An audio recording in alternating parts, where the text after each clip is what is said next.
We are, as you all know, in very important days. The days that we're celebrating is the days of the liberation of the previous Lubavitcher Rebbe that was liberated in the year Tov Reish Pei Zayin. That's 1927, exactly 90 years ago.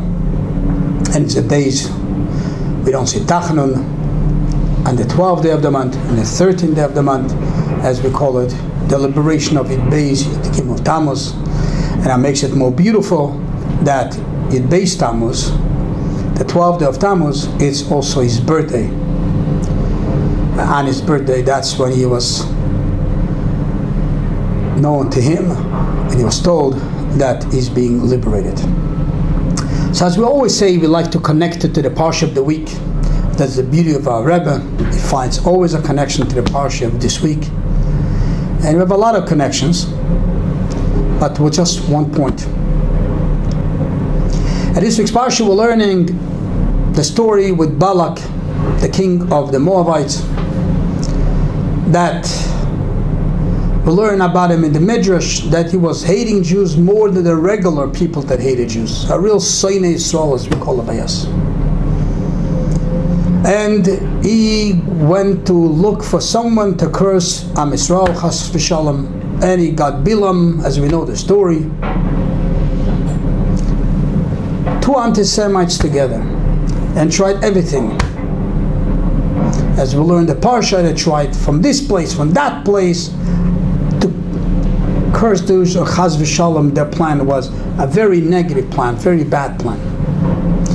But the good part of this Parsha, and this is why the Parsha this week is a beautiful Parsha, that from all these that came out, yes, Balak, Bilam, the two anti-Semites, their plan was, what can it do negative to Am Yisrael, to the Jews, to the Jewish people?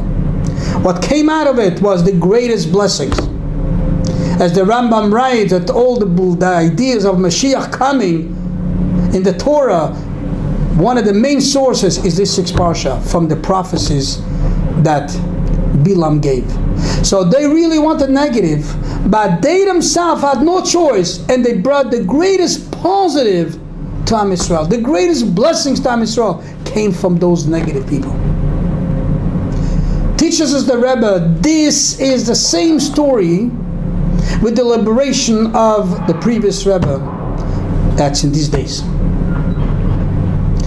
When they arrested him for teaching Torah, for spreading Torah, and so on and so forth, as we know all the details of that story. And even though the previous rabbis said then, this was not against the law of the government. There was nowhere in the law in the government that he's doing something wrong. But nevertheless, they tried to finagle and find ways, how could they throw him into jail? And unfortunately, as we know the story, they were looking for ways to execute him. Looking for ways to get him off the map. And they did things just because of hate. As we said before, was not against the law. Was not against any law of the land. They just hated Jewish people.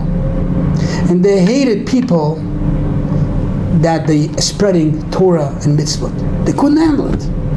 And the hate came out so much, they were looking to maneuver ways. How could we be doing negative to him? Exactly like the story of Balak and Bilam of this Parsha. But the end of the story was exactly like the story in this Parsha. Those people that arrested him, those people that tried to throw him into Siberia, those people that tried to execute him, those people that tried and planned all the negative, they themselves had no choice. And they turned around and they had to liberate him. Not only not to liberate him, they had to give him permission to leave the country altogether. And not only to give him permission to leave the country, to live in his library, with his family, whatever he wants. Carte blanche, whatever he likes. Exactly at least 6 Parsha. story tells us in the Parsha and Yud Beis Tammuz. When you see someone unfortunately fighting for negative against you, against Torah, against the Jew, against the beauty of the Yiddishkeit, the end result will be, as this Parsha teaches us, and this is Torah of the Friedrich Rebbe, these people, those same people, have to turn around. And they are the ones that helped the previous Rebbe get out of Russia. They are the previous Rebbe to get liberated. And from those people, as we'll learn in this sixth Parsha, we have the greatest blessings. And all the blessings of Mashiach come from that. So when you see the negative, you should know, don't get lost. Don't get disillusioned. It's going to turn around. The great positive is coming. And this is why it's coming a beautiful Shabbos. Yud Beis Tammuz, Yud Gimel Tammuz. Let's bring together. And let's celebrate the good. If you see it, it's amazing. If you don't see it, look deeper, look better. You will see the great good coming. Emetz Hashem et Mashiach Tzidkenu. Have a great, beautiful Shabbos.